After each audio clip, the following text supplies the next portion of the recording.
Hey.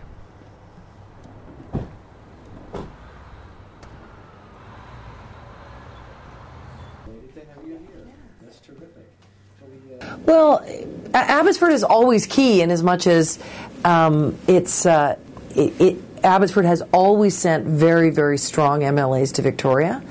And, you know, I think in the last 12 years, Abbotsford has always been consistently represented in the cabinet. I don't think Abbotsford's ever been left out of the cabinet. So I think this is going to be a different election from previous elections. I don't think there's any question about it. But that's maybe not for the reason that you think.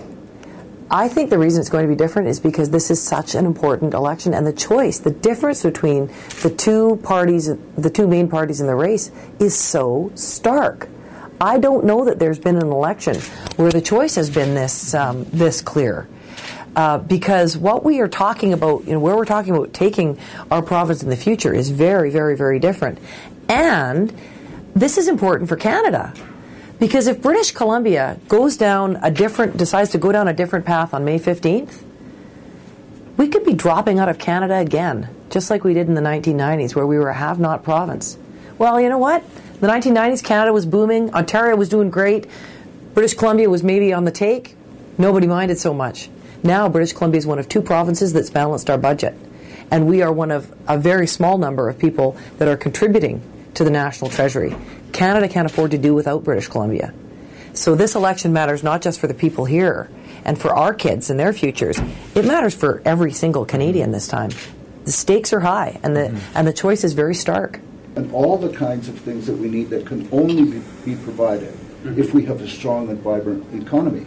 And that, of course, should be of first and primary concern to every Abbotsfordite, because Abbotsford can only be as strong as the province overall. We need a strong province in order for businesses and farmers and everybody else in Abbotsford to do well. And I think, at least it's my understanding from talking to people over the last few months, that's their first and foremost concern. Let's get on it. Let's make sure that we have that in place. And they're also reminded about what's happened with the track record. I mean, they read the newspapers, they see what's on in the news, they see what's going on in the world. And if you compare British Columbia, over the last decade, relative to other places in the world, like, we're first class. Like, who has done a better job of managing the economy? They do not want to see happen in British Columbia what we see happening all over the globe. When I represented Port Moody, I helped lead the fight to shut down Burrard Thermal, because of the impact they would have on our airshed. So I am intimately familiar with the concerns that people at this end of the Fraser Valley have. Because Burrard Thermal would put those fine particulates into the air, it would be a problem in Port Moody, and it would go right down the eastern Fraser Valley and become an even bigger problem down here. So I get that. We are going to make sure that the eastern Fraser Valley has a real say in this. We will not allow Metro to impose any technology or any waste to energy that's going to have a negative impact on the airshed here. We just will not. It's a confined airshed, and it's very fragile. Well, I'm very encouraged by the Premier's comment.